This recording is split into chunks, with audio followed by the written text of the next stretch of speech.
It's crayfish day mga mamin sir. At ito na nga, i-check na natin yung buried natin. Malapit ng ipagpag to. Siguro mga 7 weeks na to.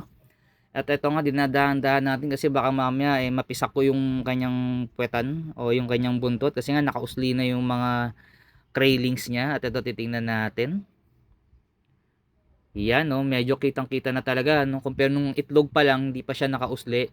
Ngayon dahil nga lumaki na yung mga craylings, hindi na niya masyadong natutupi yung buntot niya. At ito nga pagbukas ko, meron ng ibang mga nakahiwalay sa kanya, mga kusang humiwalay, at mapapansin nyo rin naman na meron pang konting kulay orange doon sa mga craylings niya. Kaya doon sa mga excited na magpagpag ng kanilang mga buried, wag nyo po munang ipapagpag kapag ganyan yung itsura niya. Kasi nga yung iba pwedeng okay na, pero yung iba hindi pa talaga sila hinog na pangpagpag na talaga.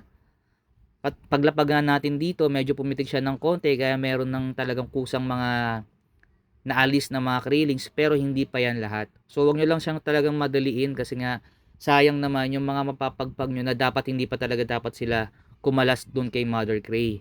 At ito mapapansin nyo, may mga natira pa doon sa net. Ayan.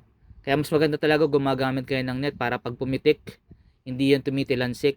At ito na nga yung iba. Ayan, ang lalakas niyan. Pumipiglas-biglas na agad yung mga krillings niya. O tignan natin sa mga susunod na araw kung talagang pwede na siya talagang ipagpaglahat.